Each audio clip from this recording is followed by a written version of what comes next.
একটা বাবার সাপোজ উদাহরণ দিচ্ছি, এখনই যদি অসুস্থ হয়ে পড়ে যায়, ছেলেটা যদি 1 ঘন্টা কাঁদে তো মেয়েটা বাবার পাশে বসে সারাদিন কাঁদবে। হয় কিনা বলে, নজির দেখেন।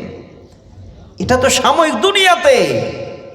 নবীজি বলেন, মান কানা লাহু সালাসু বানাতিন ফাসাবারা আলাইহিন্না ওয়া আতআমাহুন্না ওয়া সাকাহুন্না ওয়া কিসওয়াতিহিন্না মিন জিদাতিহি কুন্না লাহু হিজাবাম মিনান নার ইয়াউমাল কিয়ামাহ। হে মায়েরা আমার, আপনাদের আত্মা যেন ঠান্ডা হয়ে যাবে। যে বাবার ঘরে মেয়ে আছে, সেই বাবা যেন কলিজাটা বড় করে নেবে। আমি বলতেছিলাম, আল্লাহ রাসূলের হাদিসটা শোনেন। পৃথিবীর বুকে যেই ঘরে সুন্দর মেয়ে জন্ম নিল, যেই মেয়েরা হলো সমাজের জন্য একটা প্রতীক, যদি ঠিক মতো দাঁড়াতে পারে, এই মেয়েরাও সমাজের প্রতীক তৈরি হয়ে যাবে। এই মেয়ের বাবা কিয়ামতের দিনে সব থেকে ভাগ্যবান হবে। কত বড় ভাগ্যবান! আল্লাহর নবী বলেন, মান কানা লাহু সালাসু বানাতিন, যাদের ঘরে, যে বাবার ঘরে 3টা কন্যা জন্ম নিল, 3টা মেয়ে জন্ম নিল। শোনেন শব্দটা আল্লাহ রাসূল আজ থেকে প্রায় 1400 বছর আগে কত সুন্দর করে বলে গেছেন ভবিষ্যৎবাণী দিয়ে। ফাসাবারা আলাইহিন্না। এই জায়গাটা বুঝার জন্য জ্ঞানী ব্যক্তিরা যথেষ্ট আছে, অনেক বাপেরা আছেন। নবীজি বলে গেছেন, হে ওরে আমার উম্মত, যদি 2-3টা তোমাদের ঘরে মেয়ে হয়, হয়তো বড্ড কষ্ট অনুভব হবে, দুশ্চিন্তা অনুভব করবে। মেয়ের জন্য বাবা যেন চিন্তায় পড়বে। আল্লাহ রাসূল এই জন্য বলে দিলেন, ফাসাবারা আলাইহিন্না। যদি তোমাদের ঘরে 3টা মেয়ে আসে আর একটু কষ্ট হয়, তাহলে তোমরা সবুর করে নিও, ধৈর্য ধরে ওই মেয়েদের পিছনে তোমরা একটু শ্রম দিও। দেখেন কত বড় ভবিষ্যৎবাণী আল্লাহ রাসূল করে গেছেন। এই সাবরা আলাইহিন্না শব্দটাকে কি বুঝাচ্ছে, সেই কথাটা আজকে এমনিতেই আমরা জানতে পারবো।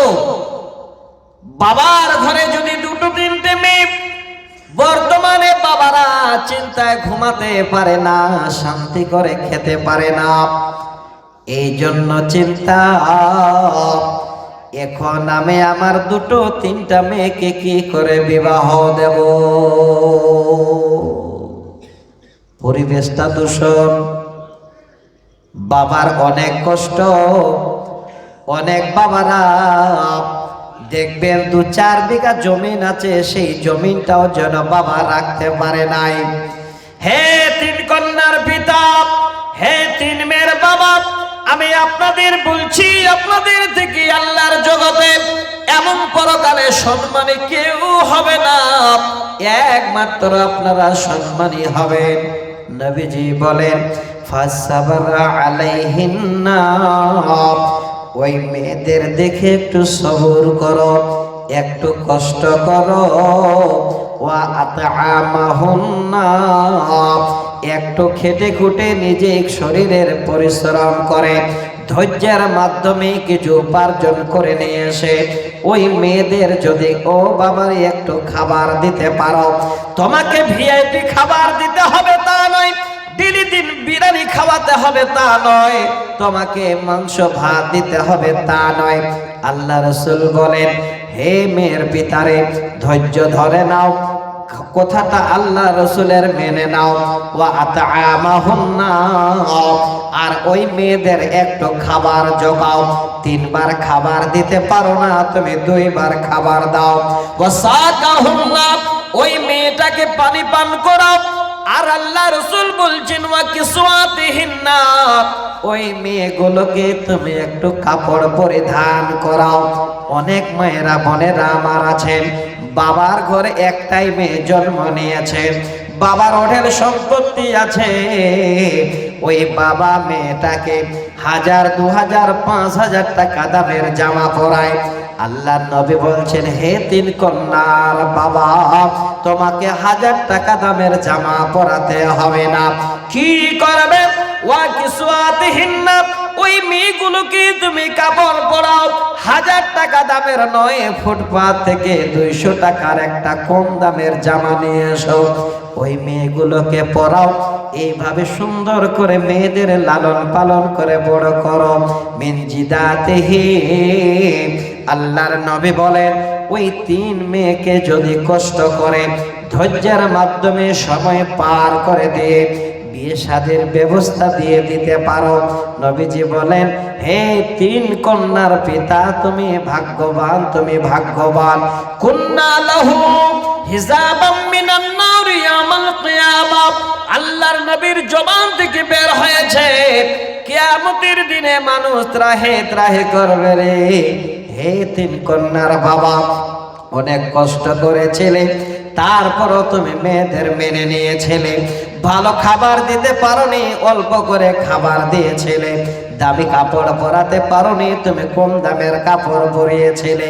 সুসংবাদ নে, দেখ আল্লাহর জাহান্নামের দিকে দেখ, জাহান্নামের গেটে ওই মেয়েরা এবার এইভাবে করে দাঁড় হয়ে যাবে। আল্লাহকে বলবে, আল্লাহ, আমার বাবাকে আমরা জাহান্নামের গেট দিয়ে জাহান্নামে যেতে দেব না।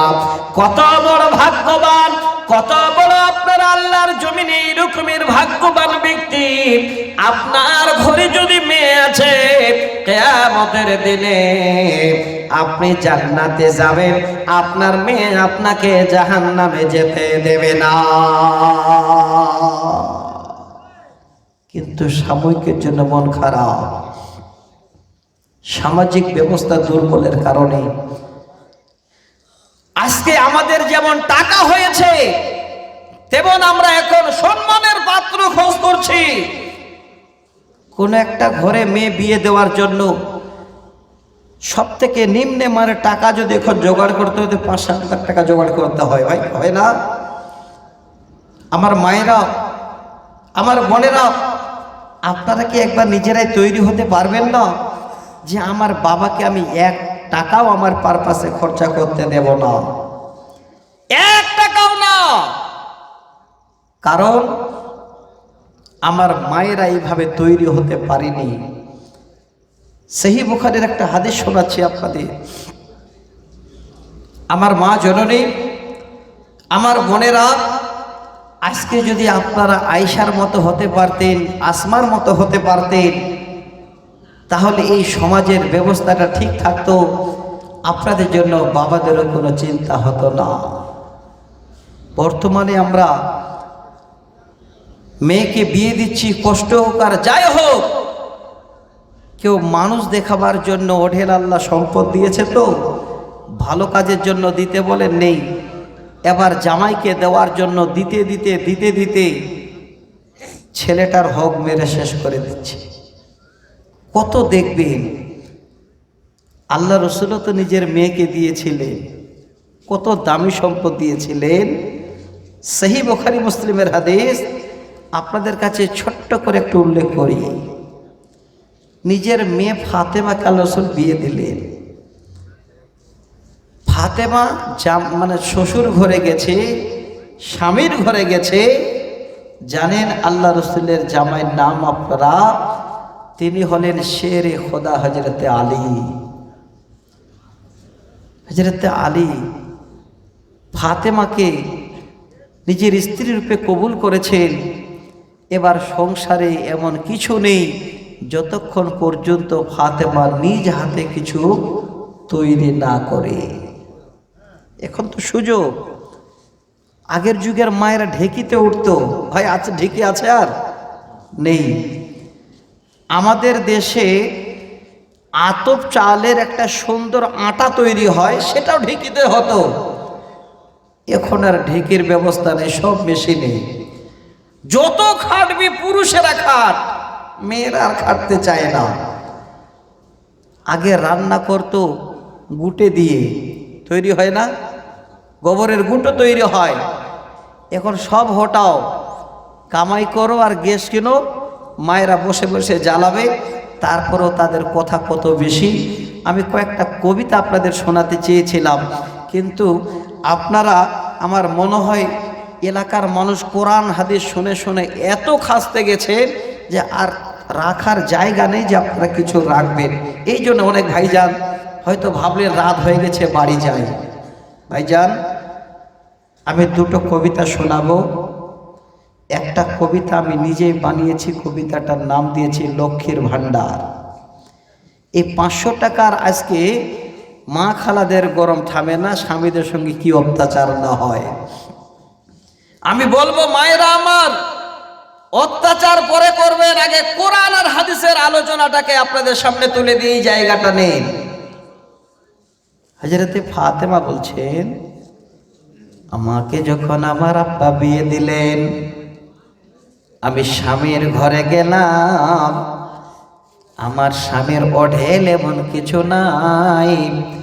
আমাকে গিয়ে যেন স্বামী বলে দিচ্ছে, ফাতেমা রে, আজকে তোমার আর আমার খাবার জন্য কিছু মজুদ আছে, এইভাবে কোনো ব্যবস্থা নাই রে ফাতেমা।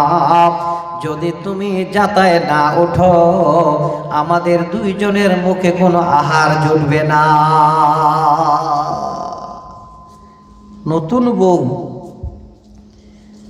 এবং আল্লাহ রসুলের মেয়ে, তাকে বলছে, যাতায় যদি তুমি যোগ না পিসো, তাহলে আমাদের খাবার জুটবে না।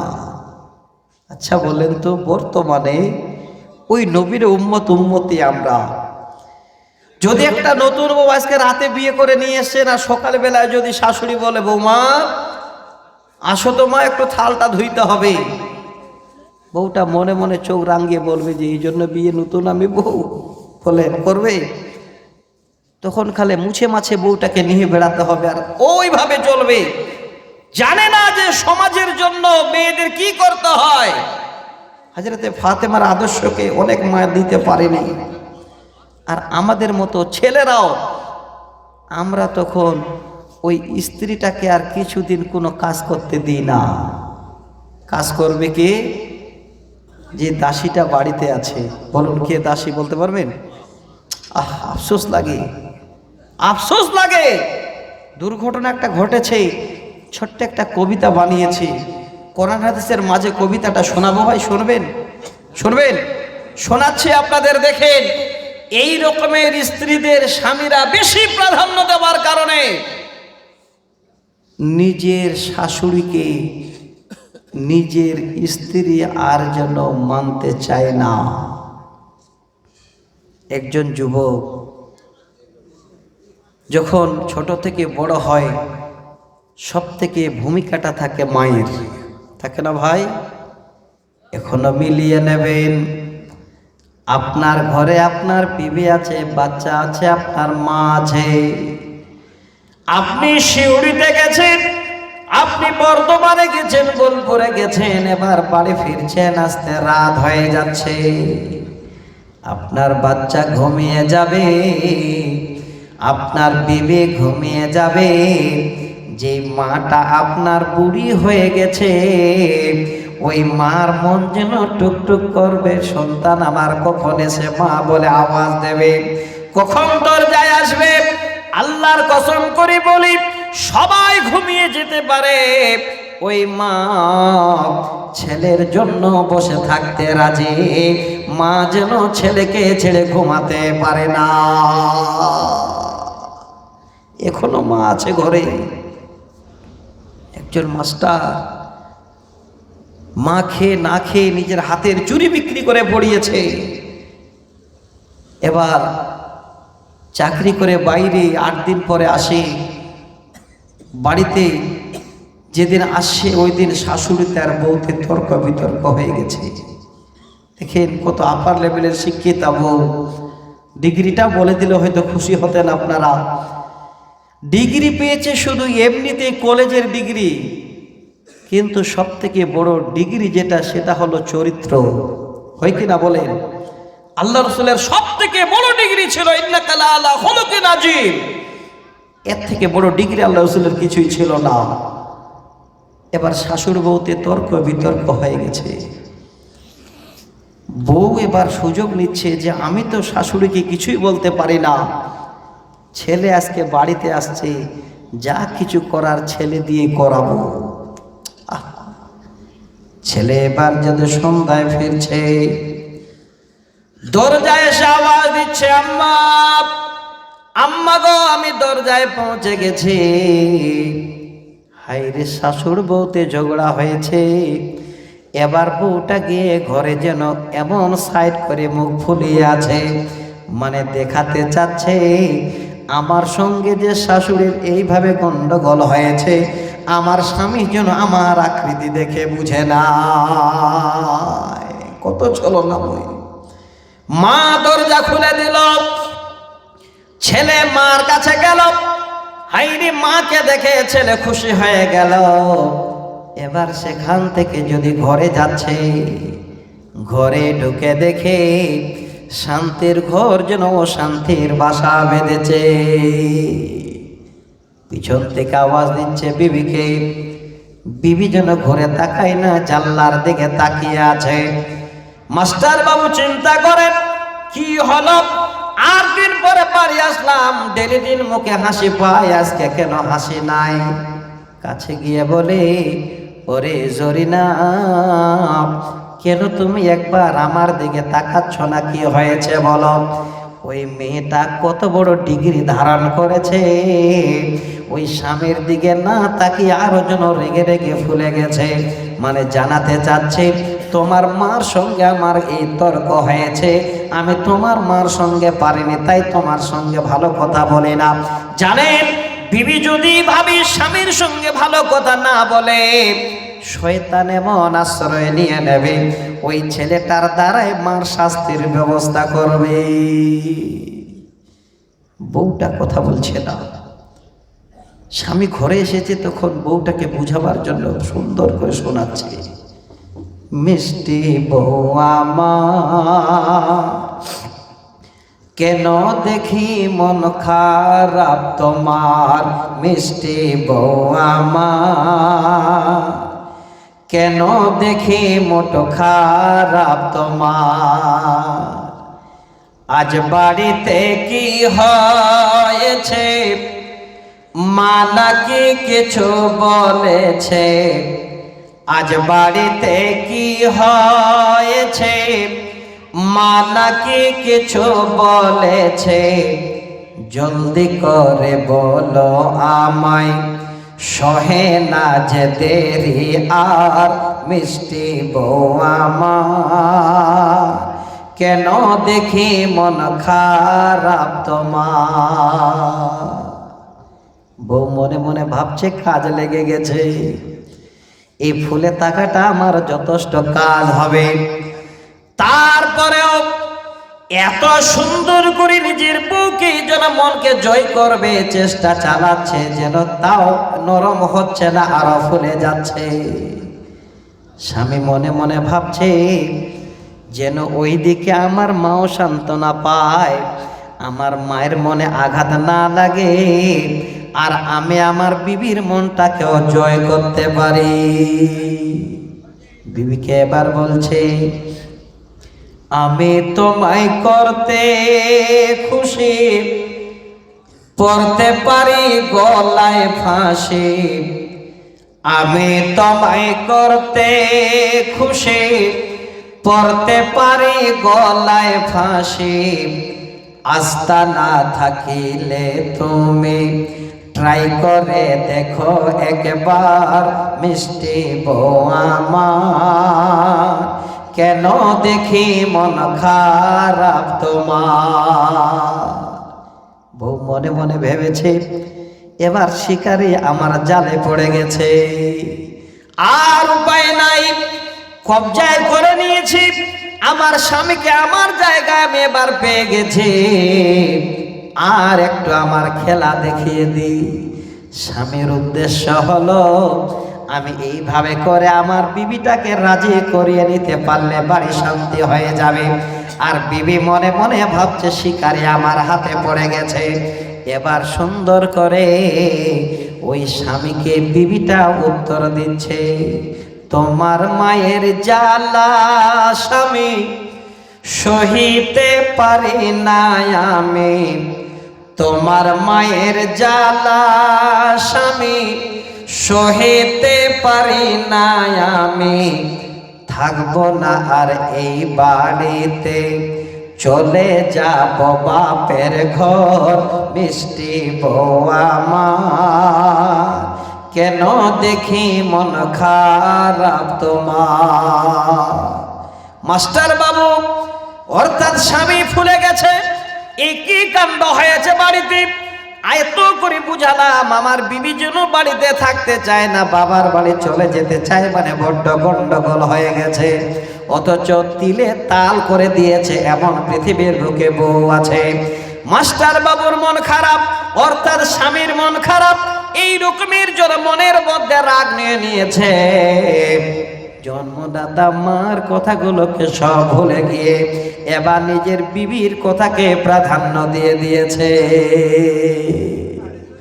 বিবির কথা শুনে কানে স্বামী ছুটে মায়ের পানে, বিবির কথা শুনে কানে স্বামী ছুটে মায়ের পানে, ধাক্কা মেরে ফেলে দিয়ে ভাঙলো মায়ের হাতের হাত, মিষ্টি বউ আমার, কেন দেখি মন খারাপ তোমার।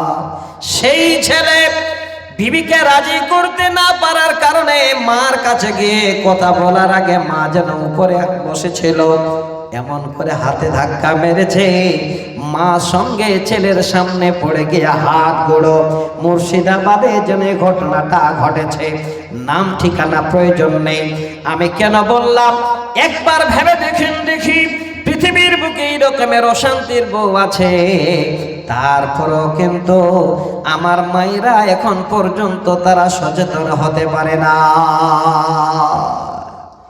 আমি বুঝাতে চাই গো মা, ওরে আমার বোন, হযরতে আলীর সঙ্গে যখন বিয়ে হলো হযরতে ফাতেমার, প্রথম রাতে খাবার নাই বলে এবার আলী দেখিয়ে দিচ্ছে খাবার তৈরি করো। হাইরে ফাতেমা এত সুন্দর পৃথিবীর বুকে নজির সৃষ্টি করে দিয়েছে, এবার যাতায় বসেছে পিসার জন্য, ওইভাবে করে খাবার তৈরি হয়। হযরতে ফাতেমা বলেন, ডেলি দিন আমি যাতা চালাতে গিয়ে আমার হাতের সমস্ত চামগুলো লাল লাল হয়ে উঠে গেছে, আমি ভালো করে যেন যাতার আর নাটটা ধরতে পারি না। তারপরেও কোনো অবজেকশন নাই, স্বামীকে দেখায় নাই, একবারও বাবাকেও বলে নাই, একবারে মাথা পেতে মেনে নিয়েছে, কারণ একজন নবীর মেয়ে। পরিশেষে হযরতে আলীর হাতটা যেন চোখে পড়ে গেল। ফাতেমাকে ডেকে বলে, ফাতেমা তোমার হাত যেন চামগুলো উঠে গেছে, লাল হয়ে গেছে, যাতা চালিয়েছ এই কারণে তোমার হাতের চামগুলো উঠে গেছে। হে ফাতেমা শোন, আমি তোমাকে একটা ভালো পরামর্শ দিচ্ছি। আমি জানি তোমার আব্বার কাছে এখন কিছু এই রকমের গোলাম মজুদ আছে, দাসী মজুদ আছে, যাও দেখি তাড়াতাড়ি করে তুমি তোমার আব্বা জানের কাছে গিয়ে একটা দাসীর আবেদন করে আসো, যদি তোমার একটু কাজকর্মগুলো হাতিয়ে দেয়। হযরত আলীর কথা শুনে হায়রে ফাতেমা নিজের স্বামীর ঘর থেকে যেতে লেগেছে আব্বা জানের ঘরে। এবার আব্বা আব্বা করে ঘরে আওয়াজ দিয়ে ঢুকছেন। আল্লাহর নবী ঘরে ছিলেন না, তিনার ছোট আম্মা হযরতে আয়েশা বেরিয়ে এসেছে। আওয়াজ শুনে বলে, বেটি ফাতেমা, ও ফাতেমা তুমি তুমি তোমার আব্বাকে কেন ডাকো? বলে আমার আব্বার একটু পরের প্রয়োজন ছিল গো আম্মা, তাই আমার আব্বাকে ডাকি। আম্মা জান আয়েশা বলে, ফাতেমা তোমার আব্বা বাড়ি নাই, বলো বেটি কি তুমি বলতে চেয়েছিলে? তোমার আব্বাকে কথাটা আমাকে একটু জানিয়ে যাও। হযরতে ফাতেমা বলেন, আমি এই কথাটা আমার আম্মাকেও না জানিয়ে, হযরতে আয়েশাকে ছোট আম্মাকে না জানিয়ে মুখটা নিচু করে আবার আমি আমার ঘরে ফিরে আসলাম। কিছুক্ষণ বাদে আল্লাহর নবী আবার ঘরে ঢুকছেন। আম্মা জান আয়েশা তাড়াহুড়া করে বেরিয়ে এসে বলেন, ইয়া রাসূলুল্লাহ, ওগো আল্লাহর নবী, আজকে আপনি কোন বাড়িতে ঢুকলেন? একটু আগে আপনার কলিজার টুকরো যার কথা আপনি বেশি বেশি করে বলেন, যাকে আপনি এত স্নেহ করেন, আপনার ফাতেমা যেন আপনার খোঁজে এসেছিলেন। ফাতেমা আপনার খোঁজে এসেছিল। সঙ্গে সঙ্গে আল্লাহর নবী যেন ঘরে না ঢুকে বা রাস্তা নিলেন। হাইরে বেটি রে, তুমি আমার কাছে এসেছিলে কি যে জানাতে চেয়েছিলে রে মা? নবীজি সরাসরি মেয়ের বাড়িতে যাচ্ছেন। সহি হাদিসের কথা বলছি। আল্লাহর নবী ঘরে গিয়ে দরজায় আওয়াজ দিচ্ছেন। আমাদের মতো তো পাকা বিল্ডিং আর হযরত আলীর তখন ছিল না, এই রকমের ভালো শাহানশা বাড়ি ছিল না।